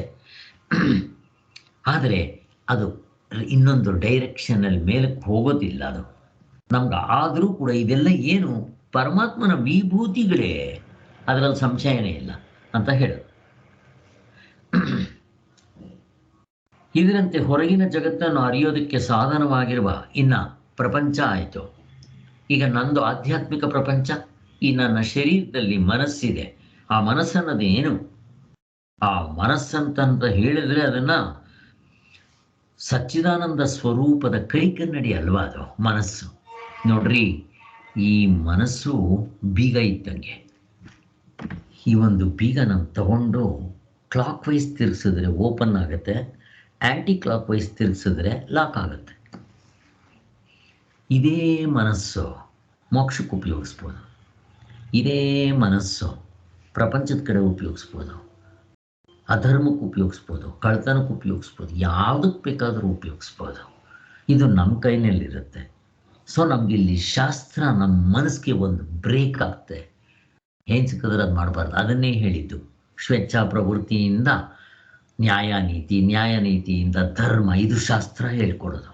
ನಾವು ಹೀಗೆ ಮಾಡ್ತೀವಿ ಅಂತಂದರೆ ನಮ್ಮ ಮನಸ್ಸು ಬೀಗ ತೆಗೆಯೋ ಬದಲು ಬೀಗ ತೆಗೆಯುತ್ತೆ, ಫ್ರೀಡಮ್ ಬರುತ್ತೆ. ಫ್ರೀಡಮ್ ಅಂತಂದರೆ ಹುಟ್ಟು ಸಾವುಗಳಿಂದ ಫ್ರೀಡಮ್ಮು, ಮೋಕ್ಷ ಅನ್ನೋ ಒಂದು ಬಿಡುಗಡೆ, ಇವೆಲ್ಲ ಆಗುತ್ತೆ. ಇದೇ ಒಂದೇ ಮನಸ್ಸೇ. ನಾವು ಅದನ್ನು ಕೆಟ್ಟದಕ್ಕೂ ಉಪಯೋಗಿಸ್ಕೋಬೋದು, ಒಳ್ಳೆಯದಕ್ಕೂ ಉಪಯೋಗಿಸ್ಕೋಬೋದು. ಆದ್ದರಿಂದ ಈ ಮನಸ್ಸಿನಲ್ಲಿ ತಿಳಿಯಬರುವಂಥ ಇರವು, ಅರಿವು, ಸ್ವರೂಪದ ಸುಖ, ಇವು ಮೂರು ಕೂಡ ಇವು ದ್ವಾರ ಮಾಡಿಕೊಂಡು ನಾವು ಪರಮಾರ್ಥವನ್ನು ತಿಳಿಯೋದಕ್ಕೆ ಉಪಯೋಗಿಸ್ಕೊತಾರೆ ಅನ್ನೋದು ತೋರಿಸ್ಕೊಟ್ರು. ಮನಸ್ಸಿನಿಂದಲೇ ಮನುಷ್ಯನು ರಾಕ್ಷಸನಾಗ್ತಾನೆ, ದೇವರು ಆಗ್ತಾನೆ. ಆದ್ದರಿಂದ ಮನಸ್ಸಿನ ಸ್ವಭಾವವನ್ನು ತಿಳಿಯುವ ಶಾಸ್ತ್ರವು ಆಧ್ಯಾತ್ಮಿಕತೆಯ ಒಂದು ದೊಡ್ಡ ವಿಭಾಗ. ಇಲ್ಲಿವರೆಗೂ ಮನಸ್ಸಂದ್ರೆ ಏನು ಅಂತ ಸೈಂಟಿಸ್ಟ್ಗಳಾಗಲಿ ಡಾಕ್ಟರ್ಗಳಾಗಲಿ ತಿಳಿಸಕ್ಕೆ ಬಂದಿಲ್ಲ. ಅವರು ಬ್ರೈನ್ ಅಂತ ಹೇಳ್ತಾರೆ. ಬ್ರೈನ್ ಎಲ್ಲಿದೆ? ಇಲ್ಲಿದೆ. ಅದರ ನರಗಳು ದೇಹಕ್ಕೆಲ್ಲ ಹರಡಿವೆ, ಒಳಗಡೆ ಬ್ರೈನ್ ಇದೆ ಅಷ್ಟು ಹೇಳ್ತಾರೆ ಹೊರತು ಮನಸ್ಸಂತ ಏನು ಅಂತ ಕೇಳ್ರಿ ನೋಡೋಣ. ಅವರ ನಮ್ಮ ಮೆಡಿಕಲ್ ಸೈನ್ಸ್ನಲ್ಲಿ ಮನಸ್ಸು ಅನ್ನೋದು ಇಲ್ಲವೇ ಇಲ್ಲ. ಅವರೆಲ್ಲ ಆ ವಸ್ತುನ ಇಟ್ಕೊಂಡು ಮಾತಾಡ್ತಾರೆ. ಬ್ರೈನು ಮತ್ತು ನರ್ವ್ಸು, ಸೆನ್ಸೇಷನ್ಸು, ಹಿಂಗೆ ಮಾತಾಡ್ತಾರೆ. ಮನಸ್ಸಂತಂದರೆ ಏನು ಗೊತ್ತು ಅವರಿಗೆ. ಆದ್ದರಿಂದ ಹಾಗಾದರೆ ಮನಸ್ಸಿನ ವಿಚಾರ ಹೇಳೋರು ಯಾರಪ್ಪ ಅಂತಂದರೆ ಸರಿಯಾಗಿ ವೇದಾಂತ ಬಿಟ್ಟರೆ ಆ ಮನಸ್ಸನ್ನು ಇಷ್ಟು ಸ್ಪಷ್ಟವಾಗಿ ಯಾವ ವೆಸ್ಟರ್ನ್ ಫಿಲಾಸಫರ್ಸು ಕೂಡ ಇದನ್ನಿಷ್ಟು ಸ್ಪಷ್ಟವಾಗಿ ಹೇಳೋಕ್ಕಾಗಿಲ್ಲ. ಮನಸ್ಸಂದರೆ 4 ಮಾಡ್ತಾರೆ ಅವರು. ಮನಸ್ಸಂದರೆ ಸಂಕಲ್ಪ, ವಿಕಲ್ಪ, ಮನಸ್ಸು, ಬುದ್ಧಿ, ಚಿತ್ತ, ಅಹಂಕಾರ ಅಂತ ಹಿಂಗೆ 4 ಭಾಗಗಳು ಮಾಡಿ ಒಂದೊಂದನ್ನು ಎಷ್ಟು ಸ್ಪಷ್ಟವಾಗಿ ಎಕ್ಸ್ಪ್ಲೇನ್ ಮಾಡ್ತಾರೆ. ನಮ್ಮ ಅನುಭವದಲ್ಲಿರೋದನ್ನು ತೋರಿಸ್ತಾರೆ, ಸುಮ್ಮನೆ ಹೇಳೋದಲ್ಲ ಅಂತ. ಆದ್ದರಿಂದ ನೋಡ್ರಿ, ಈ ಮನಸ್ಸಿನ ವಿಚಾರ ಹೇಳಬೇಕಾದ್ರೆ ನಮ್ಮ ವೇದಾಂತನೇ ಬೇಕು. ಆದ್ದರಿಂದ ಮನಸ್ಸಿನ ಮತ್ತು ಹೊರಗಿನ ಜ್ಞೇಯಗಳ ವಿಚಾರವನ್ನು ಪರಮಾರ್ಥದ ಸಾಕ್ಷಾತ್ಕಾರಕ್ಕೆ ಮೆಟ್ಲಂಗೆ ಉಪಯೋಗಿಸ್ಕೋಬೇಕು. ಈ ಈ ಈ ಈ ಶರೀರದಿಂದ ಹೊರಗಡೆ ಇರೋ ವಸ್ತುಗಳ ಜ್ಞಾನ ಕೂಡ ಮಾಡ್ಕೊತೀನಿ, ಮತ್ತು ಇದೇ ಮನಸ್ಸಿನಿಂದ ನನ್ನ ಒಳಗಡೆ ಇರೋ ಆತ್ಮತತ್ವವನ್ನೂ ಕೂಡ ಕಂಡುಕೊಳ್ಳೋದಕ್ಕೆ ಸಹಾಯ ಆಗುತ್ತೆ ಅಂತ ಹೇಳ್ತಾರೆ. ಆದ್ದರಿಂದ ನೀವು ಯಾವ ಶಾಸ್ತ್ರವನ್ನೂ ಕೂಡ ತಿರಸ್ಕಾರದಿಂದ ನೋಡೋಕೆ ಬರೋದಿಲ್ಲ. ಅದು ಲೌಕಿಕ ವಿದ್ಯೆ ಆಗಲಿ, ಇನ್ನು ವೈದಿಕ ವಿದ್ಯೆ, ಪಾರಮಾರ್ಥಿಕ ವಿದ್ಯೆಗಂತೂ ನಾವು ರೆಸ್ಪೆಕ್ಟ್ ಕೊಟ್ಟೇ ಬರ್ತೀವಿ. ಇನ್ನು ಲೌಕಿಕ ವಿದ್ಯೆನೂ ನಾವು ನೆಗ್ಲೆಕ್ಟ್ ಮಾಡೋಂಗಿಲ್ಲ. ಯಾಕೆ? ಅದು ಪರಮಾತ್ಮನೇ ತೋರಿಕೊಳ್ಳುವ ಬಗೆ. ಅದಕ್ಕೆ ಹಿಂದಿನ ಕಾಲದಲ್ಲಿ ವಿದ್ಯೆ ಕೊಟ್ಟರೆ 2 ಥರ ವಿದ್ಯೆ ಕೊಡ್ತಾಯಿದ್ರು ಗುರುಕುಲದಲ್ಲಿ. ಒಂದು ಲೌಕಿಕ ವಿದ್ಯೆ. ಆ ಲೌಕಿಕ ವಿದ್ಯೆ ಏತಿಕಾಗತ್ತೆ?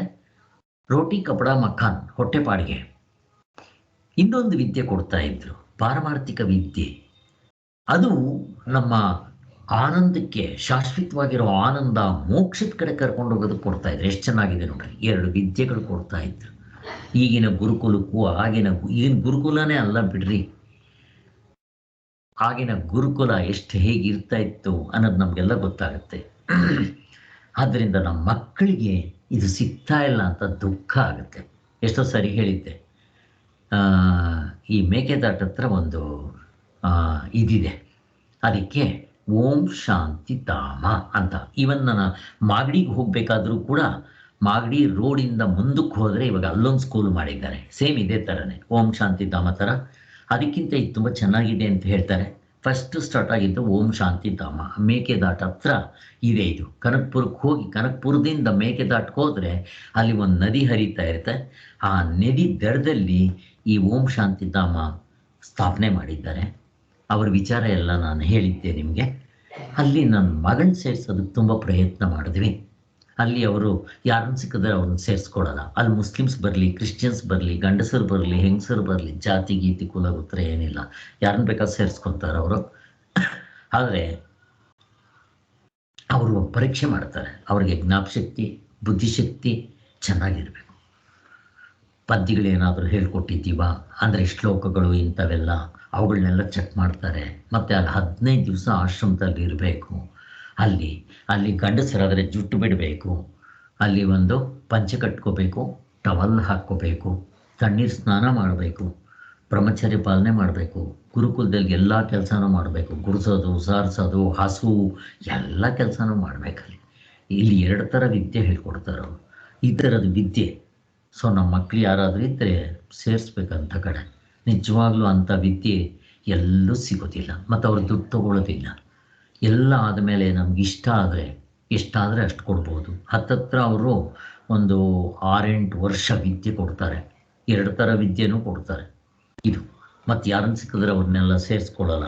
ಸ್ಕೂಲ್ಗಳಲ್ಲಿ ಥರ ಅವರು ನಿಜವಾಗ್ಲೂ ಆಸಕ್ತಿ ಇರಬೇಕು, ತಂದೆ ತಾಯಿಗಳು ಅದಕ್ಕೆ ಬ್ಯಾಕ್ಗ್ರೌಂಡ್ ಆಗಿರಬೇಕು, ಇವೆಲ್ಲ ಚೆಕ್ ಮಾಡ್ತಾರೆ ಅವರು.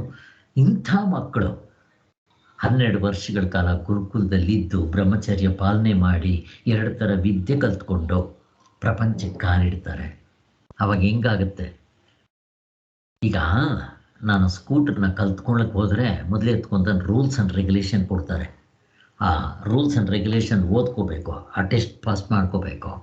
ಆಮೇಲೆ ನಾನು ಫೀಲ್ಡ್ನಲ್ಲಿ ಹೋಗಿ ಆ ಸ್ಕೂಟ್ರನ್ನ ಕಲಿಬೇಕು, ಸ್ಕೂಟ್ರೋ ಕಾರು. ಆಮೇಲೆ ಆ ಟೆಸ್ಟ್ನಲ್ಲೂ ಪಾಸ್ ಆದರೆ ನಾನು ಕೈ ಹೆಂಗೆ ತೋರಿಸ್ಬೇಕು, ಸ್ಟಾಪ್ ಸಿಗ್ನಲ್ ಏನು ಎಲ್ಲ ಇರುತ್ತೆ.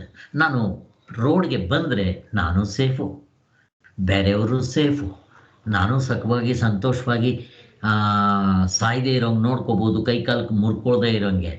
ಸೊ ಅವರೂ ಮುರ್ಕೊಳ್ಳಲ್ಲ. ಇಲ್ದಿದ್ರೆ ಏನಾಗುತ್ತೆ? ನಾನೂ ಸತ್ತು ಅಥವಾ ನಾನೂ ಕೈಕಾಲುಗಳು ಮುರ್ಕೊಂಡು ಬೇರೆಯವ್ರಿಗೂ ಕೈಕಾಲುಗಳು ಮುರಿದು ಎಲ್ಲ ಆದಮೇಲೆ ಈಗ ನಾನು ಕೈಕಾಲಿಲ್ಲ, ಸ್ಕೂಟ್ರ್ ಬಿಡೋಕ್ಕೆ ಬರಲ್ಲ, ಆವಾಗ ನಾನು ರೂಲ್ಸ್ ಆ್ಯಂಡ್ ರೆಗ್ಯುಲೇಷನ್ ಓದ್ತೀನಿ ಅಂದರೆ ಏನು ಉಪಯೋಗ? ನಮ್ಮ ಕಥೆ ಇವಾಗ ಹಂಗಾಗಿದೆ. ಯಾರಿಗಾದ್ರೂ ಈ ಅಧ್ಯಾತ್ಮದ ವಿದ್ಯೆ ಹೇಳಿದ್ರೆ ಏನು ಹೇಳ್ತಾರೆ ಗೊತ್ತಾ ಅವರು? ನಮಗಿನ್ನೂ ಅಷ್ಟು ವಯಸ್ಸೆಲ್ಲಾಗಿದೆ ರೀ.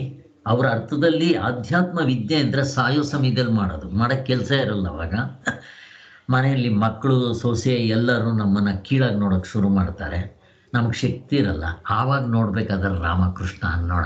ಇವಾಗಲ್ಲ ಅನ್ನೋದು, ಇವಾಗೆಲ್ಲ ಪಿಕ್ಚರ್ಗಳಿದ್ದಾವಿದೆ, ಮಜಾ ಮಾಡಬೇಕು ಅಂತ ಹೇಳ್ತಾರೆ ಜನ, ಹೊರ್ತು ಈ ಕಡೆ ಬರೋದೇ ಇಲ್ಲ. ಎಲ್ಲ ಈಗ ನಾವು ರೂಲ್ಸ್ ಆ್ಯಂಡ್ ರೆಗ್ಯುಲೇಷನ್ ಗೊತ್ತಿಲ್ಲ, ಪ್ರಪಂಚಕ್ಕೆ ಬಂದರೆ ಹೇಗೆ ನಡ್ಕೋಬೇಕು, ಜನಗಳ ಜೊತೆಯಲ್ಲಿ ಹೇಗಿರಬೇಕು, ನನ್ನ ಜೀವನದ ಗುರಿ ಏನು, ಪ್ರಪಂಚ ಅಂದರೆ ಏನು, ಸಂಸಾರ ಅಂತಂದರೆ ಏನು, ಈ ದೇವರಂದರೆ ಏನು, ನಾನು ಏನು ಸಾಧನೆ ಮಾಡಬೇಕು, ಜೀವನದಲ್ಲಿ ಹೇಗೆ ನಡ್ಕೋಬೇಕು, ಏನೂ ಗೊತ್ತಿಲ್ಲ. ಬದುಕಂತ ಧುಮುಕ್ ಬಿಡೋದು, ಬರೀ ಹಣ ಸಂಪಾದನೆ ಮಾಡೋದಾಗೋಯ್ತು. ಹಣ ಸಂಪಾದನೆ ಮಾಡಿಬಿಟ್ರೆ ಸಾಕು, ಆಗೋಯ್ತು.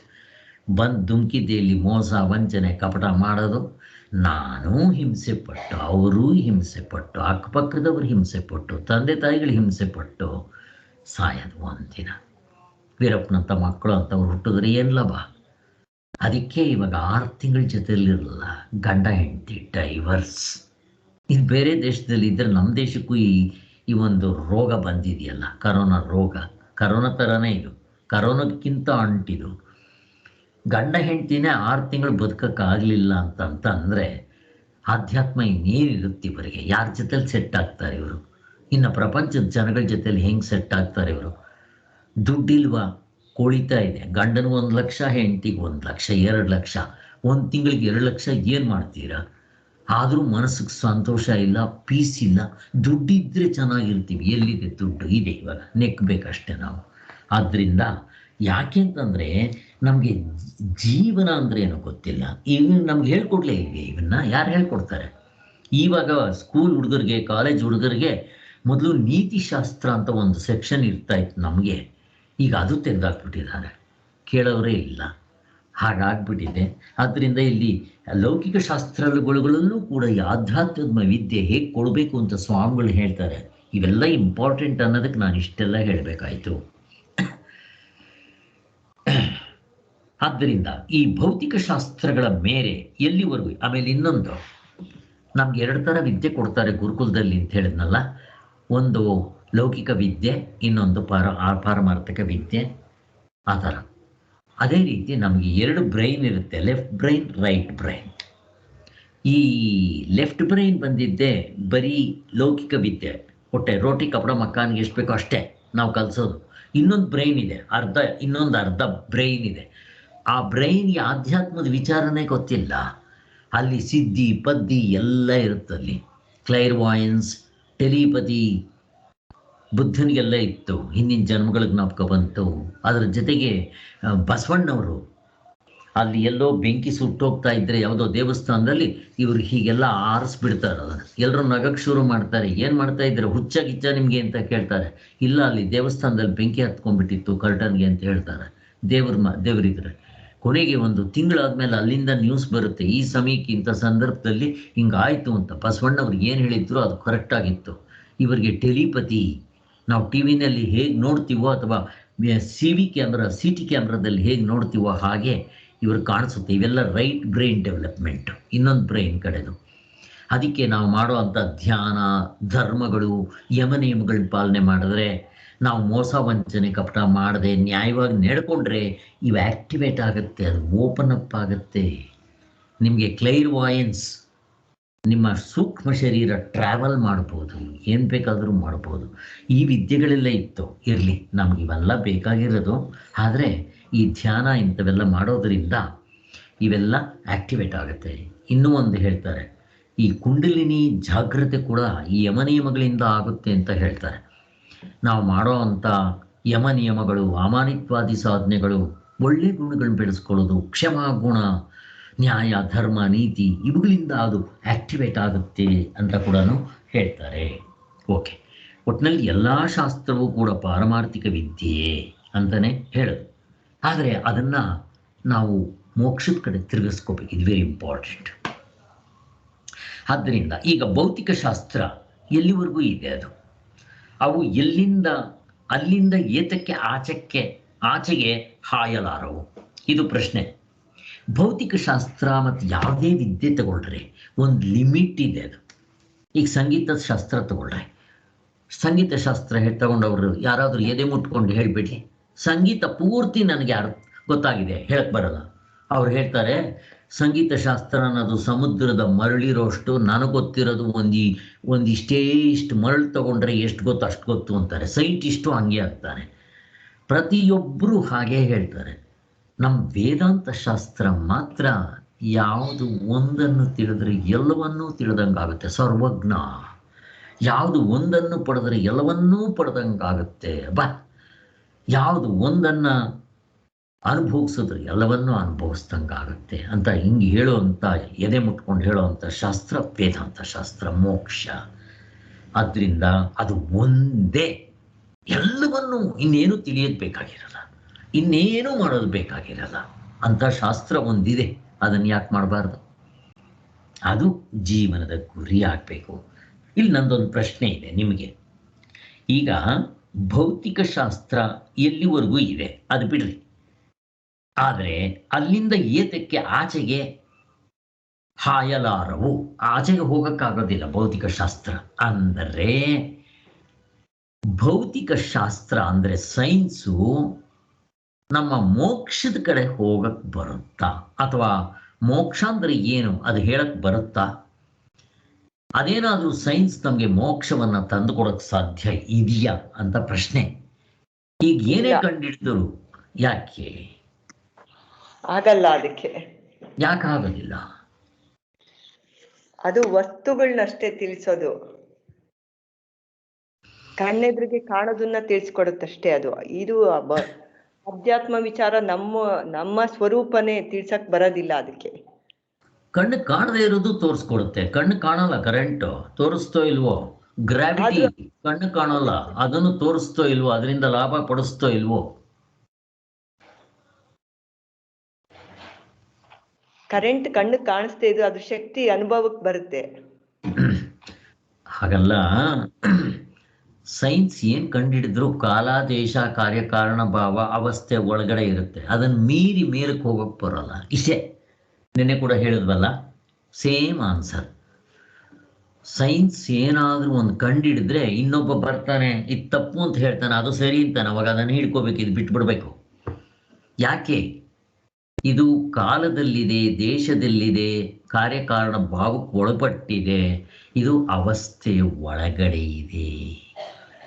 ನೀವು ಹೇಳೋ ವೇದಾಂತ ಶಾಸ್ತ್ರ ಕಾಲ, ದೇಶ, ಕಾರ್ಯಕಾರಣ ಭಾವವನ್ನು ಮೀರಿದೆ, ಅವಸ್ಥೆ ಒಳಗೂ ಇದೆ, ಅವಸ್ಥೆ ಹೊರಗೂ ಇದೆ. ಹೇಗಿದೆ? ಎಷ್ಟು ಚೆನ್ನಾಗಿದೆ ನೋಡ್ರಿ. ಅದು ಇಲ್ಲದೆ ಇರೋ ಜಾಗ ಇಲ್ಲ, ಎಲ್ಲೆಲ್ಲೂ ಅದೇ ತುಂಬಿ ತುಳುಕಾಡ್ತಾ ಇರೋದು. ಆದ್ದರಿಂದ ಅದು ಮತ್ತೆ ತಿರ್ಗಿ ಅದಕ್ಕಿಂತ ಮೇಲಿಂದ ಒಂದಿದೆ, ಸೂರ್ಯನ ಬೆಳಗೋದಕ್ಕೆ ಇನ್ನೊಂದು ಟಾರ್ಚ್ ಬೇಕಾ, ಫ್ಲಡ್ ಲೈಟ್ ಬೇಕಾ? ಬೇಕಾಗಿಲ್ಲ. ಹಾಗೆ ನಾನು ಆತ್ಮವನ್ನು ಕಂಡುಕೊಂಡ ಮೇಲೆ ಆ ಆತ್ಮಕ್ಕಿಂತ ಮೇಲ್ಗಡೆ ಇನ್ನೊಬ್ಬ ಆತ್ಮ ಇರಬಹುದ? ಪ್ರಶ್ನೆ ಇಲ್ಲ. ಅಲ್ಲಿ ಸಬ್ಜೆಕ್ಟ್ ಅವನು ಯಾವತ್ತು, ಇವೆಲ್ಲ ಆಬ್ಜೆಕ್ಟ್ಸು ಹೀಗಿರುತ್ತೆ ಇಷ್ಟೆಲ್ಲ. ಆದ್ದರಿಂದ ಈ ಸೈನ್ಸು ಎಲ್ಲದಕ್ಕೂ ಒಂದು ಲಿಮಿಟೇಷನ್ ಇರುತ್ತೆ. ಎಲ್ಲ ವಿದ್ಯೆಗೂ ನೀವು ಒಂದು ಸಂಗೀತ ತಗೊಳ್ರಿ, ಕಲೆ ತಗೊಳ್ರಿ, ನೃತ್ಯ ತಗೊಳ್ರಿ, ಆರ್ಟ್ ತಗೊಳ್ರಿ, ಅಲ್ಲಿಗೆ ಒಂದು ಫುಲ್ ಸ್ಟಾಪ್ ಇರುತ್ತದೆ. ಮುಂದಕ್ಕೆ ಹೋಗಕ್ಕೆ ಬರಲ್ಲ, ಅದಕ್ಕೆ ಆಚೆಗೆ ಹೋಗಕ್ಕೆ ಬರೋದಿಲ್ಲ ಅದು. ಆದರೆ ಆಧ್ಯಾತ್ಮ ವಿದ್ಯೆ ಮಾತ್ರ ಒಳಗು ಹೊರಗು ಎಲ್ಲ, ಮುಂದೆ ಹಿಂದೆ ಮೇಲೆ ಕೆಳಗೆ ಒಳಗೆ ಹೊರಗೆ ಎಲ್ಲ ಅದೇ ತುಂಬಿ ತುಳುಕಾಡ್ತಾ ಇರುತ್ತೆ.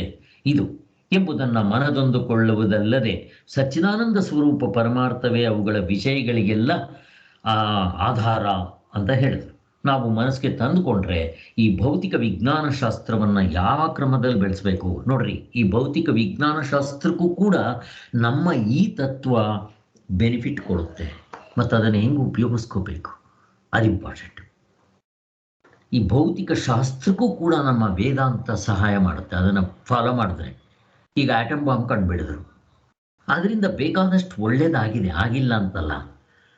ಆದರೆ ಅದರಿಂದ ಪ್ರಪಂಚ ನಾಶ ಮಾಡಕ್ಕೆ ಬರುತ್ತಾ? ಒಂದೇ ಒಂದು ಆಟಮ್ ಬಾಂಬ್ ಪ್ರಪಂಚವನ್ನೇ ಪ್ರಳಯ ಮಾಡಿಬಿಡ್ಬೋದು, ಆ ಥರ ಮಾಡ್ಬೋದು.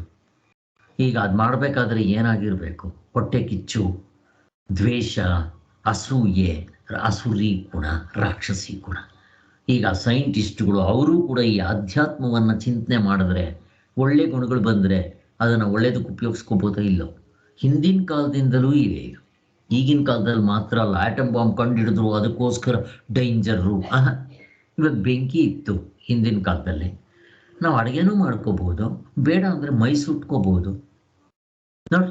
ಎರಡಕ್ಕೂ ಆಗುತ್ತದು, ನಾವು ಉಪಯೋಗಿಸ್ಕೊಳ್ಳೋದ್ರ ಮೇಲೆ ಹೋಗುತ್ತೆ. ಅದಕ್ಕೋಸ್ಕರನೇ ಈ ಭೌತಿಕ ಶಾಸ್ತ್ರಕ್ಕೂ ಕೂಡ ಆಧ್ಯಾತ್ಮಿಕ ಶಾಸ್ತ್ರವನ್ನು ಸೇರಿಸಿದ್ರೆ ಎಷ್ಟು ಚೆನ್ನಾಗಿರುತ್ತೆ. ಅಂದರೆ ವಿಜ್ಞಾನಿಗಳು, ಸೈಂಟಿಸ್ಟ್ಗಳು ಮತ್ತು ಈ ಪೊಲಿಟಿಕಲ್ ಲೀಡರ್ಸು ಪ್ರತಿಯೊಬ್ಬರು ಆಧ್ಯಾತ್ಮದಲ್ಲಿದ್ದರೆ ಅದನ್ನು ಒಳ್ಳೆಯದಕ್ಕೆ ಉಪಯೋಗಿಸ್ಕೋಬೋದಲ್ಲ. ಆಗ ರಾಮರಾಜ್ಯವಾಗುತ್ತಲ್ಲ ಅಂತ ಪ್ರಶ್ನೆ ಇನ್ನೇನಿಲ್ಲ. ಇದಾಗೋದಿಲ್ಲ, ಯಾಕೆಂದರೆ ಕಲಿಯುಗದಲ್ಲಿ ಒಂದು ಕಾಲ ಮೇಲೆ ಧರ್ಮ ನಿಂತಿದೆ ಅಂತಾರೆ. ಆದರೆ ಎಷ್ಟಾದರೆ ಅಷ್ಟು ನಾವುಗಳು ಪ್ರಯತ್ನ ಮಾಡಬೇಕು. ಬಿಡಿ ಸ್ವಾಮಿ, ಪ್ರಪಂಚದಲ್ಲಿ ಎಲ್ಲ ಅನ್ಯಾಯ ಮಾಡ್ತಾರೆ, ನಾನು ಒಬ್ಬ ನ್ಯಾಯವಾಗಿ ನಡ್ಕೊಂಡ್ಬಂದರೆ ಏನಾಗುತ್ತೆ? ತಪ್ಪು. ಬೇರೆಯವ್ರು ತಿಂತಾರೆ ಅಂತ ಹೇಳಿ ನಾನು ತಿನ್ನೋಕ್ಕಾಗತ್ತೇನೋ? ತಿನ್ಬಾ. ಅಟ್ಲೀಸ್ಟ್ ನಾವು ಒಬ್ಬರಾದರೂ ಮಾಡಲಿ. ಹಂಗೆ ಅಂದ್ಕೊಂಡು ಲಿಟಲ್ ಡ್ರಾಪ್ಸ್ ಆಫ್ ವಾಟರ್ ಅಲ್ವಾ? ಹಾಗೆ ಟ್ವಿಂಕಲ್ ಟ್ವಿಂಕಲ್ ಲಿಟಲ್ ಸ್ಟಾರ್ ಅಂತಾರಲ್ಲ, ಹಾಗೆ ಒಂದೊಂದೇ ಮಾಡಿದ್ರೂ ಸಾಕಾಗುತ್ತೆ. ಅದನ್ನು ಜನರಿಗೆ ಹೇಗೆ ಉಪಯೋಗ ಮಾಡಬೇಕು ಅನ್ನೋದಕ್ಕೆ ಒಂದು ತುಂಬ ಹೆದ್ದಾರಿ ತೋರಿಸುತ್ತಿದ್ದು ಯಾವುದೋ ನಮ್ಮ ವೇದಾಂತ ಅನ್ನೋದನ್ನೇ ಹೇಳ್ತಾ ಇರೋದು. ಸೊ ನೆಕ್ಸ್ಟ್ ಚಾಪ್ಟರ್ ಬಂದಿದೆ 177, ವಿದ್ಯಾಭ್ಯಾಸ ಕ್ರಮಕ್ಕೆ ಹಾದಿ. ಈಗ ನಮ್ಮ ವಿದ್ಯಾಭ್ಯಾಸ ಹೇಗಿದೆ? ನಾನು ಈಗ ತಾನೇ ಹೇಳಿದೆ ನಿಮಗೆ. ಸೊ ಹಿಂದೆ ವಿದ್ಯಾಭ್ಯಾಸ ಕ್ರಮ ಹೇಗಿತ್ತು ಅದು ಬರಬೇಕು. ಹಿಂದಿನ ಪದ್ಧತಿ ತುಂಬ ಚೆನ್ನಾಗಿತ್ತು. ಎಷ್ಟೆಷ್ಟು ಜನ ಇದರಲ್ಲಿ ಈ ಥರ ವಿದ್ಯೆನ ಕಲಿತಾರೋ ಇವೆಲ್ಲ ಆವಾಗ ಅವ್ರ ಜೀವನದಲ್ಲಿ ಇಂಥವ್ರು ಒಬ್ಬರೋ ಇಬ್ಬರೋ ಒಂದು 10 ಜನ ಅಳವಡಿಸ್ಕೊಂಡ್ರು ಸಾಕು, ಬೇಕಾದಷ್ಟು ಆಗ್ಬಿಡುತ್ತಿದ್ರು ಅಂತ ಹೇಳ್ತಾರೆ. ಎಲ್ಲ ತಿಳುವಳಿಕೆಯು ಮನುಷ್ಯನ ಉನ್ನತಿಗಾಗಿ ಹುಟ್ಟಿದ್ದಾದ್ದರಿಂದ ನಮ್ಮ ಬಾಲಕರಿಗೆ ವಿದ್ಯಾಭ್ಯಾಸ ಮಾಡಿಸುವಾಗ ಯಾವ ಕ್ರಮವನ್ನು ಅನುಸರಿಸಬೇಕೆಂಬುದು ಈ ದರ್ಶನದಿಂದ ಒಂದು ಉತ್ತಮ ಸೂಚನೆ ಸಿಗುತ್ತೆ. ಇನ್ನೇನಿಲ್ಲ, ಮನೆಯಲ್ಲಿ ತಂದೆ ತಾಯಿಗಳು ಫಸ್ಟ್ ಸರಿಯಾಗಿ ನಡ್ಕೋಬೇಕು. ನಾನು ಎಷ್ಟೋ ಸಾರಿ ಹೇಳಿದ್ದೀನಿ, ತಂದೆ ತಾಯಿಗಳು ಇಂಜಿನ್ ಇದ್ದಂಗೆ, ಮಕ್ಕಳು ಬೋಗಿ ಇದ್ದಂಗೆ. ತಂದೆ ತಾಯಿಗಳು ಹೇಗೆ ಹೋಗ್ತಾರೋ ಮಕ್ಕಳು ಹಾಗೆ ಫಾಲೋ ಮಾಡ್ತಾರೆ. ಅಪ್ಪ ದಿನ ಸಿಗರೇಟ್ ಸೇದ್ತಾ ಮಗನಿಗೆ ಸಿಗರೇಟ್ ಸೇದ್ಬೇಡ ಕಣೋ, ಕ್ಯಾನ್ಸರ್ ಬರುತ್ತೆ ಅಂದರೆ ಕೇಳ್ತಾನೇನೋ? ಅವನು ಕಲಿತಾನೆ. ಇವನು ಚೈನ್ ಸ್ಮೋಕರ್ ಆಗ್ತಾನೆ. ಅದು ಹಾಗಲ್ಲ. ಮತ್ತು ತಂದೆ ತಾಯಿಗಳು ಹೇಗಿರಬೇಕು? ಮದುವೆ ಆಗೋಕ್ಕೆ ಮೊದಲು ಅವನು ಗಂಡ ಅಂತನವನು, ಹೆಂಗಸು ಅಂತನ್ನೋರು ಹೇಗಿದ್ದರೂ ನಡ್ಕೊಂಡು ಹೋಗ್ಬಿಡುತ್ತೆ. ಮದುವೆ ಆಗಿದ ತಕ್ಷಣ ಇಬ್ಬರು ಜೊತೆ ಆಗಿದ ತಕ್ಷಣ ರೆಸ್ಪಾನ್ಸಿಬಿಲಿಟಿ ಜಾಸ್ತಿ. ಹಾಗೆ ಹೆಂಗೆ ಸಿಕ್ಕಿದ್ರೆ ಹಂಗೆ ನಡ್ಕೊಳಕ್ಕೆ ಬರೋದಿಲ್ಲ, ಬಾರದು. ಮಕ್ಕಳಾದ ಮೇಲೆ ಇನ್ನೂ ರೆಸ್ಪಾನ್ಸಿಬಿಲಿಟಿ ಜಾಸ್ತಿ. ನಮ್ಮನ್ನು ಕಾಪಿ ಹೊಡಿತಾ ಇರ್ತಾರೆ, ಕಾಪಿ ಚೆಟ್. ಆದ್ದರಿಂದ ನಾವು ಹುಷಾರಾಗಿರಬೇಕು, ಇವು ಬೇಕಾಗಿರೋದು ಅಂತ ಹೇಳ್ತಾರೆ. ಮತ್ತು ನಮ್ಮ ಮಕ್ಕಳಿಗೆ ನಾವು ಅಂದ್ಕೊಂಡಿರೋದೇನು, ನಮ್ಮ ಮಕ್ಕಳಿಗೆ ಹಣ ಕೊಟ್ಬಿಟ್ಟು ವಿದ್ಯಾಭ್ಯಾಸ ಕೊಟ್ಬಿಟ್ರೆ ನಮ್ಮ ಕರ್ತವ್ಯ ಮುಗ್ದೋಯ್ತು ಅಂತ ಯಾರೇ ಹೇಳಿದ್ರು. ಈ ನಾಯಿಗಳು ಮಾಡುತ್ತಾ ಕೆಲಸನ, ಪ್ರಾಣಿಗಳು ಮಾಡುತ್ತೆ. ಆ ಮಕ್ಕಳನ್ನ ಹುಟ್ಟಿಸುತ್ತೆ, ಬೆಳೆಸುತ್ತೆ, ಬೆಳೆಸಾದ್ಮೇಲೆ ಅವಕ್ಕೂ ಮಕ್ಕಳಾಗತ್ತೆ, ಒಂದಿನ ಸಾಯುತ್ತಪ್ಪ. ನಾವು ಅಷ್ಟೇ ಮಾಡಿದ್ರೆ ಏನು ಉಪಯೋಗ? ಮಕ್ಕಳಿಗೆ ನಾವು ಸಂಸ್ಕಾರ ಕೊಡಬೇಕು, ಒಳ್ಳೆಯ ಸಂಸ್ಕಾರ. ಇದು ಆಧ್ಯಾತ್ಮದ ಸಂಸ್ಕಾರ, ನ್ಯಾಯದ ಸಂಸ್ಕಾರ, ಧರ್ಮದ ಸಂಸ್ಕಾರ, ಇವುಗಳೆಲ್ಲ. ಹಿಂದೆ ಪುರಾಣಗಳು, ಕಥೆಗಳು, ಹರಕಥೆಗಳು ನಡೀತಾ ಇತ್ತು. ಇವಾಗ ನಡೆಯೋ ಸೀಸನ್ ಕಾಲಗಳೇ ಹೊರಟೋಯ್ತು. ಈಗ ಯಾರು ಕೇಳೋರಿಲ್ಲ, ಮಾಡೋರಿಲ್ಲ, ಹೇಳೋರಿಲ್ಲ, ಹೀಗಾಗ್ಬಿಟ್ಟಿದೆ. ಇನ್ನು ಆಧ್ಯಾತ್ಮದ ವಿಚಾರ ದೇವರೇ ಗತಿ, ಯಾರು ಕೇಳೋರೇ ಇಲ್ಲ. ಹಿಂಗಾಗ್ಬಿಟ್ಟಿರ್ತಾರೆ. ನಾವು ಎಲ್ಲಿಗೆ ಹೋಗ್ಬಿಡ್ತೀವಿ, ಅದೋ ಗತಿಗೆ ಹೋಗ್ತಾ ಇದ್ದೀವಲ್ಲ ಅಂತ ಒಂದೊಂದು ಸಾರಿ ದುಃಖ ಆಗುತ್ತೆ ಅಂತ ಹೇಳ್ತಾರೆ. ವಿದ್ಯಾಭ್ಯಾಸ ಪದ್ಧತಿಗಳ ಇತಿಹಾಸವನ್ನು ಓದಿದಂತೆಲ್ಲ ಅವು ಬೇರೆ ಬೇರೆ ಕಾಲದಲ್ಲಿ ಬೇರೆ ಬೇರೆ ಥರ ಆಗಿತ್ತು, ಅದೆಲ್ಲ ಸರಿ. ಈಗ ಈ ಪದ್ಧತಿಗಳಿಗೆ ಘರ್ಷಣೆ ನಡೆದು ಇವುಗಳಲ್ಲಿ ಯಾವುದನ್ನು ಎಷ್ಟರ ಮಟ್ಟಿಗೆ ಉಪಯೋಗಿಸ್ಕೋಬೇಕು ನೋಡ್ರಿ. ಇವಾಗ ಇದು ರಿಲಿಜಿಯನ್.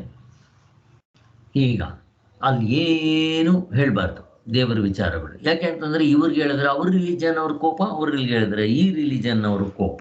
ಮೊದಲು ಆದರೆ ಒಂದು ಮಾರಲ್ ಸೈನ್ಸ್ ಅಂತಿತ್ತು. ಅದರಲ್ಲಿ ಈ ಕತೆ ಹೇಳಿಬಿಟ್ಟು ಒಂದು ಮಾರಲ್ ನೀತಿಕತೆ ಏನಿದೆ, ನಾವು ತಿಳ್ಕೊಳ್ಳೋದು ಎಂಥದ್ದು ಅನ್ನೋದು ಇರ್ತಾ ಇತ್ತು. ಮಕ್ಕಳಿಗೆಲ್ಲ ಕತೆಗಳು ಹೇಳಿ ತಿಳಿಸ್ಬೇಕು.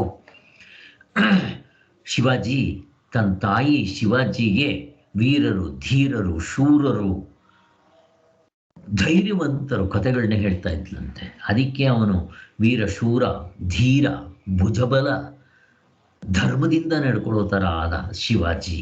ಹಾಗೆ ನಾವು ಮಕ್ಕಳಿಗೆ ಯಾವ ಕಥೆಗಳ ಮುಖಾಂತರ ಅವ್ರಿಗೆ ತಿಳಿಸ್ಕೊಡ್ಬೇಕು. ನಮ್ಮಲ್ಲಿ ಪುರಾಣಗಳಿದೆ, ರಾಮಾಯಣ ಇದೆ, ಮಹಾಭಾರತ ಇದೆ, 18 ಪುರಾಣಗಳು, 18 ಉಪಪುರಾಣಗಳು, ಸತ್ಯ ಹರಿಶ್ಚಂದ್ರ, ಇವೆಲ್ಲ ಪುರಾಣಗಳಲ್ವ. ಇಂಥವು ನಮ್ಮ ನೀತಿ ಕಥೆಗಳಲ್ಲಿ ತೋರಿಸ್ಬೇಕು. ಹಿಂದೆ ನಳದಮಯಂತಿ, ಸತ್ಯ ಹರಿಶ್ಚಂದ್ರ, ಇವೆಲ್ಲ ಕಥೆಗಳಿರ್ತಾಯಿತ್ತು, ಫಿಲಮ್ಗಳು ಬರ್ತಾಯಿತ್ತು. ಈಗಂತೂ ರಾಮಾಯಣ, ಮಹಾಭಾರತ ಇವೆಲ್ಲ ಬರ್ತಾ ಇರ್ತವೆ. ಅವನ್ನೆಲ್ಲ ಮಕ್ಕಳಿಗೆ ತೋರಿಸ್ತಾ ಇರಬೇಕು. ಈ ಥರದ್ದೆಲ್ಲ ಮಾಡ್ಬೋದು. ಟಿ ವಿನೂ ಅಷ್ಟೇ, ನಾವು ಬೇಕಾದರೆ ಹಾಳು ಮಾಡ್ಕೋಬೋದು, ಇಲ್ಲ ಒಳ್ಳೆಯದು ಮಾಡ್ಕೋಬೋದು. ಅದರಲ್ಲಿ ಸ್ಪಿರಿಚುವಲ್ದು ಮತ್ತು ಡಿಸ್ಕೋರ್ಸ್ಗಳು ಇಂಥವೆಲ್ಲ ಬರ್ತಾ ಇರ್ತವೆ, ಉಪಯೋಗಿಸ್ಕೋಬೋದು. ಮೊಬೈಲು ಅಷ್ಟೇ, ಎಲ್ಲವೂ ಅಷ್ಟೇ, ಜಸ್ಟ್ ಲೈಕ್ ಬೆಂಕಿ ಇದ್ದಂಗೆ. ಹೀಗೆ ಮನುಷ್ಯನ ಜನ್ಮದ ಉದ್ದೇಶವೇ ಸಚ್ಚಿದಾನಂದ ಸ್ವರೂಪ ಪರಮಾರ್ಥ ಸ್ವರೂಪದಲ್ಲಿ ಸಾಕ್ಷಾತ್ಕಾರ ಮಾಡ್ಕೊಳ್ಳೋದು, ಮೋಕ್ಷ ಪಡ್ಕೊಳ್ಳೋದು. ಇದನ್ನು ಯಾವ ಸ್ಕೂಲ್ನಲ್ಲಿ ಹೇಳ್ಕೊಡ್ತಾರೆ? ಯಾರು ಹೇಳ್ಕೊಡೋದು. ಇದು ಬಿಟ್ಟು ಮಿಕ್ಕಿರೋದೆಲ್ಲ ಹೇಳ್ಕೊಡ್ತಾರೆ. ವಿದ್ಯಾಭ್ಯಾಸ ಕ್ರಮದಲ್ಲಿ ಯಾವ ನೀತಿಯನ್ನು ಅನುಸರಿಸಬೇಕು ಅನ್ನೋದು, ಈ ಪ್ರಶ್ನೆಗಳಿಗೆಲ್ಲ ನಮ್ಗೆ ಉತ್ತರ ಸಿಗುತ್ತಿಲ್ಲಿ ಅಂತ ಹೇಳ್ತಾ ಇದ್ದಾರೆ. ಸೊ ಇಷ್ಟು ಉಪಯೋಗಗಳು ಆಯಿತು. ಹೇಳಬೇಕು ಅಂತಂದರೆ